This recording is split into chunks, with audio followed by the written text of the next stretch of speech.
स्वागत है आप सभी का हमारे YouTube चैनल एप्पल क्लासेस पर। आज की क्लास में हम क्लास 7th की ज्योग्राफी का चैप्टर नंबर 3 लेकर आए हैं, हमारी बदलती पृथ्वी। इसका पार्ट 1 रहेगा। चलिए देख लेते हैं आज की क्लास में हमें क्या क्या पढ़ना है। तो आज की क्लास में हमें बेसिकली पढ़ना है स्थलमंडलीय प्लेट, अंतर्जात बल, वह्यजात बल, ज्वालामुखी, भूकंप, उद्गम केंद्र और अधिकेंद्र। इन पॉइंट्स पर आज की क्लास में हमें चर्चा करनी है। स्थलमंडलीय प्लेट, स्थलमंडल अनेक प्लेटों में विभाजित होता है जिन्हें हम स्थलमंडलीय प्लेट कहते हैं। आप यहाँ पर इन प्लेटों को देख सकते हैं। यह प्लेट हमेशा धीमी गति से चारों तरफ घूमती रहती हैं और ये प्लेट क्या करती रहती हैं? मोशन करती रहती हैं, आगे पीछे इधर उधर गति करती रहती हैं और प्रत्येक वर्ष केवल कुछ मिलीमीटर के लगभग ही ये गति कर पाती हैं। पृथ्वी के अंदर पिघले हुए मैग्मा में होने वाली गति के कारण ऐसा होता है, क्योंकि पृथ्वी के अंदर मैग्मा जो भरा होता है उसके कारण ये प्लेट्स स्थिर नहीं रह पाती हैं और गति करती रहती हैं। पृथ्वी के अंदर पिघला हुआ मैग्मा एक वृत्तीय रूप में गति करता है और ये मैग्मा क्या करता है? इस तरह से वृत्तीय गति करता है, जिसके कारण ऊपर स्थित प्लेटें भी गति करने लगती हैं। चलिए आगे और देख लेते हैं।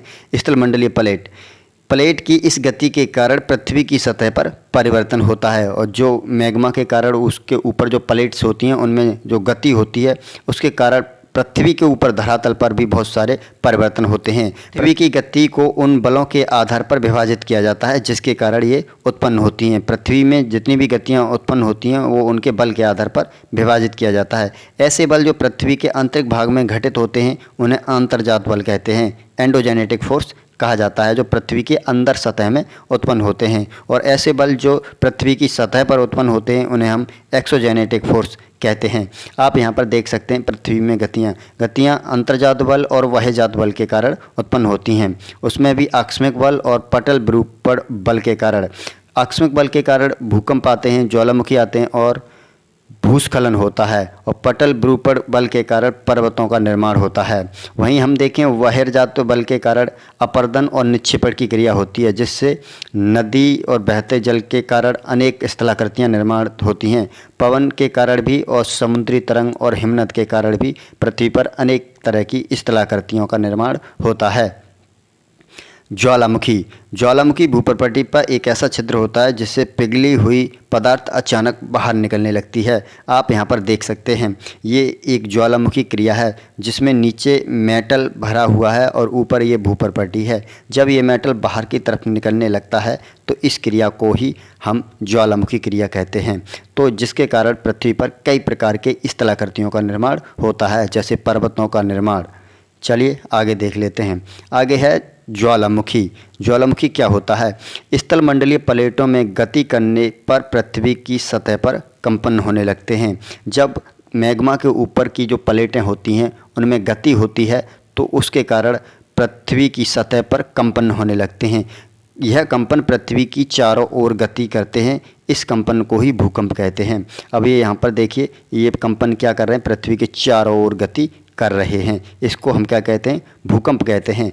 भूप्रपट्टी के नीचे वह स्थान जहाँ पर कंपन आरंभ होता है उसे उद्गम केंद्र कहते हैं। ये हमारी भूप्रपट्टी है, ज़मीन है, इसके नीचे इस स्थान पर भूकंप आरंभ हुआ है तो इस स्थान को हम भूकंप केंद्र का उद्गम केंद्र कहते हैं। उद्गम केंद्र से सतह पर उसके निकटतम स्थान को अधिकेंद्र कहते हैं, और भूकंप ज़मीन के अंदर जिस स्थान पर आता है उस स्थान के जस्ट ऊपर के स्थान को हम अधिकेंद्र कहते हैं। अधिकेंद्र से कंपन बाहर की ओर तरंग के रूप में गमन करती है, और यहाँ से अधिकेंद्र से देखें तो जो वेव्स होती हैं, तरंग्स होती हैं, वो बाहर की ओर गमन करती हैं। अधिकेंद्र के निकटतम भागों में सर्वाधिक हानि होती है, और भूकंप जिस स्थान पर आता है वहाँ पर जो अधिकेंद्र के पास वाले जो क्षेत्र होते हैं वहाँ पर सबसे ज़्यादा हानि होती है। अधिकेंद्र से दूरी बढ़ने के साथ साथ भूकंप की तीव्रता कम होती जाती है। अधिकम केंद्र के पास भूकंप सबसे ज़्यादा खतरनाक होता है और वहाँ पर सबसे ज़्यादा हानि होती है। अब हम भूकंप से बचाव की तैयारी किस प्रकार से कर सकते हैं? यद्यप भूकंप की भविष्यवाणी संभव नहीं है, लेकिन यदि हम पहले से तैयार हों तो इसके प्रभाव को क्या कर सकते हैं? निश्चयी रूप से कम कर सकते हैं। हम कुछ सामान्य तरीकों से भूकंप की संभावना का अनुमान लगा सकते हैं, जैसे जानवरों के व्यवहार का अध्ययन करके, तालाब में मछलियों की उत्तेजना को जानकर, सांपों का धरातल पर आना। ये ऐसे कुछ व्यवहारिक ज्ञान हैं जिनके आधार पर हम भूकंप आने का अनुमान लगा सकते हैं। भूकंप आता है उस समय हमें कौन कौन सी सावधानियां बरतनी चाहिए। तो भूकंप आता है उस समय हमें कुछ सुरक्षित स्थानों पर जाकर खड़े हो जाना चाहिए, जैसे रसोई के काउंटर या मेज़ के नीचे, दीवार के अंदरूनी कोने में खड़ा हो जाना चाहिए। इस तरह से आप अपने आप की सुरक्षा कर सकते हैं भूकंप आने के समय पर। और हमें क्या नहीं करना चाहिए, तो आग वाले स्थान, चिमनी के आसपास तथा टूट सकने वाली खिड़की और दर्पण के आसपास या तस्वीर फ्रेम के पास हमें खड़ा नहीं होना चाहिए, जिससे कि कभी अगर भूकंप आने के समय ये चटक कर हमारे पास आ सकते हैं और हमें इनसे चोट लग सकती है। इसीलिए हमें इनसे दूर रहना चाहिए। आपको ये क्लास काफ़ी अच्छी लगी होगी। अगर ये क्लास अच्छी लगी है तो आप हमारे चैनल एप्पल क्लासेस को सब्सक्राइब कर सकते हैं और बेल के आइकन को भी प्रेस कर सकते हैं, जिससे कि हमारे आने वाली हर वीडियो की नोटिफिकेशन आपको मिलती रहे।